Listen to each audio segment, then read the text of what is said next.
नमस्कार सभी को दोस्तों। हिंदी लव स्टोरी में आप सभी का बहुत बहुत स्वागत है। तो आज की हमारी कहानी है वो आशिकी थी मेरी। दिल्ली यूनिवर्सिटी के कैंपस में जब पहली बार श्वेता और साहिल की टक्कर हुई तो दोनों की नजरों के बीच जैसे कोई अनकहा संवाद हुआ।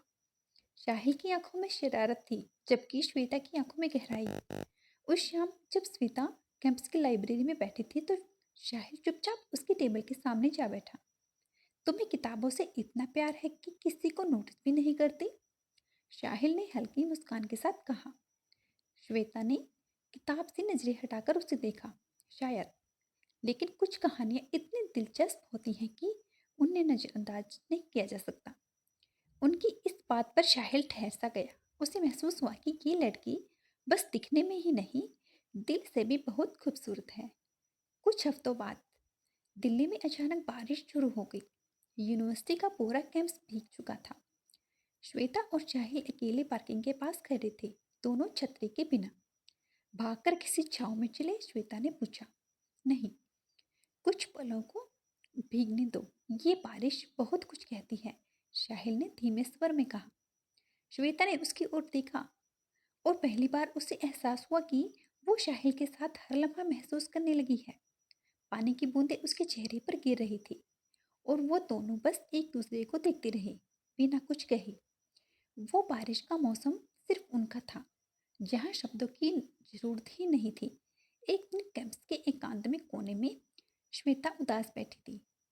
उसके परिवार का शादी को लेकर दबाव बढ़ रहा था। साहिल आया और उसके पास बैठ गया। क्या हुआ? श्वेता ने धीरे से उसका हाथ पकड़ा। कभी कभी डर लगता है कि ये सब हमारे बीच से छिन जाएगा। साहिल ने उसके हाथ को हल्के से दबाया। अगर तुम मेरे साथ हो तो कोई भी हमें अलग नहीं कर सकता। श्वेता ने पहली बार उसकी उंगलियों को अपनी हथेलियों से महसूस किया। उस छूने से वादा था, एहसास था और सबसे बढ़कर प्यार था। एक खास शाम थी, उसके कॉलेज में फेस्टिवल की। श्वेता ने मंच पर खड़े होकर के एक कविता सुनाई। तू जो साथ हो तो हर दर्द भी सुकून लगता है।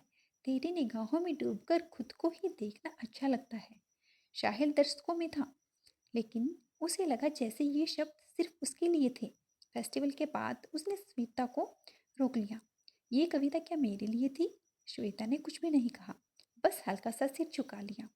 शाहिल ने उसके चेहरे को दोनों हाथों से पकड़ते हुए कहा, अगर ये इकरार है तो मैं जिंदगी भर इसे निभाऊंगा। बातों बातों में कब रात हो गई पता ही नहीं चला।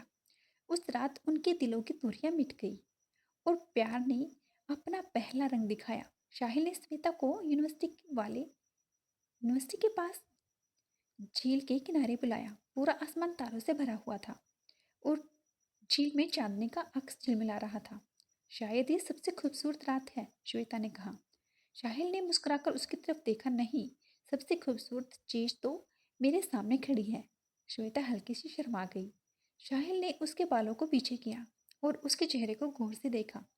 तुम्हें पता है, तुम सबसे खूबसूरत तब लगती हो जब तुम्हारी आंखों कुछ कहने की कोशिश करती हैं, साहिल ने उसकी आंखों में झांकते हुए कहा। श्वेता ने उसकी ओर एक कदम बढ़ाया और पहली बार उसकी बाहों में वह पूरी तरह से समा गई। जब दोनों अकेले एक कैफे में बैठे थे, साहिल ने धीरे से कहा, श्वेता, क्या तुम जानती हो जब तुम मुस्कुराती हो तो मेरा दिल जोरों से धड़कने लगता है। श्वेता ने उसकी आंखों में देखा और उसकी सांसें तेज हो गई। साहिल धीरे से उसका हाथ पकड़कर उसकी उंगलियों को चूमा। श्वेता का दिल फिर जोर से धड़कने लगा। साहिल धीरे धीरे उसकी तरफ झुका, लेकिन जैसे ही उसके होंठ करीब आए, अचानक पीटर आ गया और दोनों जल्दी से दूर हो गए। साहिल हंस पड़ा। शायद ये प्यार भी हमें थोड़ा इंतजार करवा रहा है। श्वेता भी मुस्कुरा दी, लेकिन उसकी आंखों में एक चमक थी, एक ख्वाहिश जो अभी अधूरी थी। जब श्वेता को पता चला कि उसके माता पिता ने उसकी शादी तय कर दी है, तो उसने साहिल को मिलने के लिए बुलाया। झील के किनारे वो दोनों खामोश खड़े थे। क्या तुम मुझे भूल जाओगे? श्वेता ने धीमी आवाज में कहा। साहिल ने उसकी कमर में अपनी बाहें डालते हुए कहा, अगर प्यार सच्चा हो तो भुलाया नहीं जाता। फिर उसने धीरे से उसकी आंखों को चूमा और उसके माथे पर अपने होंठ रख दिए उस रात उन्होंने अपने प्यार को पूरी तरह से महसूस किया। उसकी सांसें एक दूसरे में घुलने लगी, दिलों की धड़कनें एक लय में चलने लगी। श्वेता ने अपने माता पिता से लड़ाई लड़ी, अपने प्यार के लिए खड़ी हो गई। साहिल ने भी अपनी मेहनत से खुद को साबित किया। आखिरकार उनकी मोहब्बत जीत गई। उनकी शादी की वह रात जब साहिल ने श्वेता का हाथ थामा तो उसने कहा, अब हमारी कहानी पूरी हुई। श्वेता ने मुस्कुराकर कहा, नहीं, अब हमारी असली आशिकी शुरू हुई है। और इस तरह वो आशिकी उसकी जिंदगी बन गई। शादी की सारी रस्में पूरी हो गई। कमरे में हल्का गुलाब और चंदन की खुशबू थी। श्वेता घूंघट में बैठी थी और उसका दिल जोरों से धड़क रहा था। साहिल धीरे धीरे पास आया और घूंघट को हल्के से ऊपर किया। तुम्हें पता है, इस लम्हे का मैंने कब से इंतजार किया है? उसने उसकी आंखों में झांकते हुए कहा। श्वेता हल्का सा मुस्कुराई, लेकिन उसकी पलकें झुकी रही। साहिल ने उसकी ठोड़ी को हल्के से उठाया। अब तुम मेरी पत्नी हो तुम। मुझे तुम्हें देखने की इजाजत है ना? श्वेता ने धीरे से सिर हिलाया। साहिल धीरे से उसका हाथ पकड़ा और उसकी उंगलियों पर एक हल्का सा चुंबन दिया। फिर उसके चेहरे को अपनी हथेलियों से लेकर के उसके माथे पर होठ रख दिए। मैं तुम्हें कोई दर्द नहीं दूंगा, सिर्फ प्यार करूंगा, हर पल, हर सांस। श्वेता ने अपनी बाहें उसके गर्दन के इर्द गिर्द डाल दी और खुद को पूरी तरह से साहिल के हवाले कर दिया। वो रात सिर्फ प्यार की ही नहीं, जहाँ दो आत्मा एक दूसरे में समा गई। सुबह जब श्वेता की आंख खुली तो उसने खुद को साहिल की बाहों में पाया। उसने हल्के से हिलने की कोशिश की तो साहिल ने और कसकर उसको पकड़ लिया। कहाँ जा रही हो? उसने आंखें बंद करते हुए उससे पूछा। नहाने, श्वेता ने मुस्कुराते हुए कहा। साहिल ने उसकी कलाई पकड़ ली। इतनी जल्दी? रात भर तो साथ थे। श्वेता ने उसे हल्के से मुक्का मारा। अब उठो, वरना मम्मी बुलाने आ जाएगी। साहिल ने लंबी सांस भरते हुए कहा। उठ रहा हूँ, लेकिन एक शर्त पर। क्या? सुबह की पहली मुस्कान सिर्फ मेरे लिए। श्वेता ने हल्का सा सिर झुकाया और मुस्कुरा दी। साहिल ने उसकी मुस्कान को अपनी हथेलियों में कैद कर लिया। एक शाम जब दोनों कार से लौट रहे थे, अचानक बारिश होने लगी। साहिल ने कार रोक दी और बाहर निकल गया। साहिल, क्या कर रहे हो? श्वेता चौंक गई। बारिश में तुम्हारे साथ भीगने का सपना था, उसने शरारत से कहा।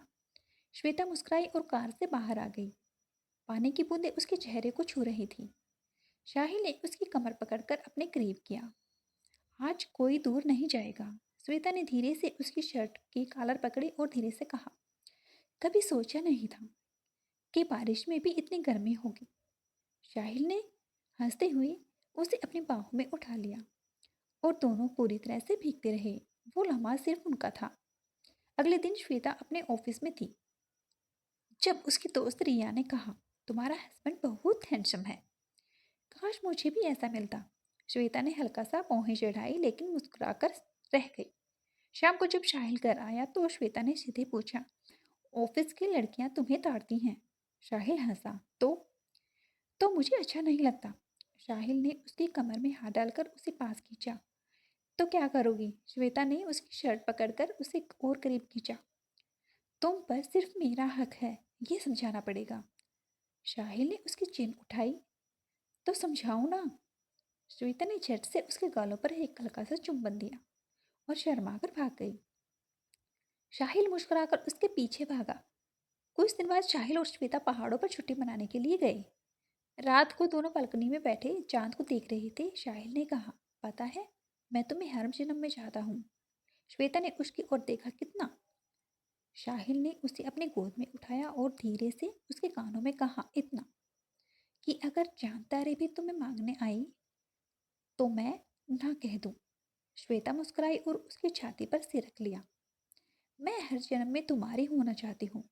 साहिल ने उसकी उंगलियों को चूमा और कहा, तो अगला जन्म भी बुक कर दूं। कुछ महीने बाद जब श्वेता ने साहिल को खुशखबरी दी कि वो मां बनने वाली है तो साहिल की आंखों में आंसू आ गई। उसने श्वेता को कसकर गले लगाते हुए कहा, अब हमारी मोहब्बत का दूसरा चेहरा भी आएगा। श्वेता ने मुस्कुराकर कहा, हाँ, और शायद वो भी तुम्हारी तरह रोमांटिक होगा। साहिल ने हल्का सा श्वेता का पेट चूमा और कहा, पापा से मिलो छोटे साहिल। श्वेता हंस पड़ी। अगर लड़की हुई तो भी मेरी वो प्रिंसेस होगी, लेकिन नाम मैं ही रखूंगा। साहिल उसे हर तरह से खुश रखने की कोशिश करता। वो उसके लिए खुद खाना बनाता, उसके पसंदीदा गाने गाता और हर वक्त उसके पास रहने की कोशिश करता। एक दिन जब श्वेता ने कहा मुझे मैंगो आइसक्रीम खानी है, तो आधी रात में साहिल बाजार निकल गया। जब वो वापस आया तो श्वेता हंस पड़ी। इतनी ठंड में आइसक्रीम खाऊंगी तो बुखार हो जाएगा। साहिल ने गहरी सांस लेते हुए कहा, तो क्यों बुलाया? मुझे सिर्फ तुम्हारी हर ख्वाहिश पूरी करनी है। जब अस्पताल में श्वेता ने एक प्यारी सी बेटी को जन्म दिया तो साहिल की आंखों में खुशी के आंसू आंख निकल पड़े। उसने श्वेता का हाथ पकड़कर कहा, देखो, हमारी मोहब्बत का सबसे खूबसूरत तोहफा। श्वेता ने अपनी बेटी को गोद में लिया और धीरे से कहा, ये हमारी प्रेम कहानी का सबसे प्यारा किरदार है। साहिल ने अपनी बेटी की छोटी सी उंगली पकड़कर कहा, तुम्हारी मम्मी मेरी पहली मोहब्बत थी और तुम मेरी आखिरी। उन्होंने अपनी बेटी का नाम आशना रखा। आशना 2 साल की हो चुकी थी जब वो भी पापा कहती। साहिल का दिल खुशी से भर जाता। एक दिन जब श्वेता थकी हुई थी तो साहिल किचन में आया और खाना बनाने लगा। श्वेता जब किचन में आई तो उसने देखा कि साहिल ने उसकी पसंदीदा पास्ता बनाई। उसने आश्चर्य से पूछा, तुमने ये कब सीखा? साहिल ने मुस्कुराकर कहा, जब तुमसे प्यार किया तब ही सीख लिया था। उसने श्वेता की तरफ प्यार से देखा और दोनों ने एक दूसरे के हाथ थाम लिए। एक दिन जब साहिल श्वेता को चिढ़ाने लगा तो उसने कहा, अब तो तुम माँ बन गई हो, तुम्हारी रोमांटिक बातें कम हो गई। श्वेता ने भौहें चढ़ाकर कहा, अच्छा, तो अब रोमांस नहीं दिखता?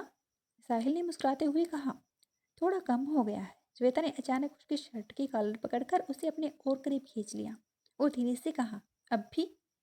साहिल थोड़ी देर उसकी आंखों में दिखता रहा, फिर हंसते हुए कहा, अब तो और भी ज्यादा हो गया। साल गुजरते गए लेकिन उनके प्यार में कोई कमी नहीं आई। एक दिन जब दोनों बालकनी में बैठे थे तो साहिल ने कहा, क्या तुम मुझसे आज भी वैसे ही प्यार करती हो जैसे कॉलेज के दिनों में करती थी? श्वेता ने उसके हाथ को पकड़कर कहा, प्यार बढ़ता है, कम नहीं होता। साहिल ने हल्के से उसका माथा चूमा और कहा, अगर अगले जन्म में हम मिले तो फिर से तुमसे शादी करूंगा। श्वेता ने मुस्कुराकर कहा, और मैं भी हर बार सिर्फ तुम्हारी बनूंगी। जब दोनों बूढ़े हो चुके थे, साहिल ने कहा, श्वेता, अगर मैं पहले चला गया तो तुम क्या करोगी? श्वेता ने गहरी सांस लेते हुए कहा, तुमसे दूर रहना कभी सोचा ही नहीं। तुम्हारे बिना रह भी नहीं पाऊंगी। कुछ सालों बाद जब साहिल की तबीयत खराब होने लगी तो श्वेता का हाथ पकड़कर बोला, अब मुझे जाना होगा, लेकिन वादा करो अगले जन्म में फिर से मेरे पास ही आओगी। श्वेता की आंखों में आंसू गिर पड़े, लेकिन उसने मुस्कुराकर कहा, मैं तुम्हें कभी नहीं छोड़ सकती। कुछ महीनों बाद श्वेता भी इस दुनिया से चली गई, लेकिन उनकी प्रेम कहानी खत्म नहीं हुई। लोग आज भी उनके प्यार की मिसाल देते हैं। वो आशिकी थी मेरी, जो कभी खत्म नहीं होगी। तो दोस्तों, कैसी लगी आपको ये अमर प्रेम कहानी? अच्छी लगी तो कमेंट में जरूर बताना। अगली नई कहानी जल्दी लेकर आएंगे, तो तब तक के लिए सभी को नमस्कार। Thanks for watching.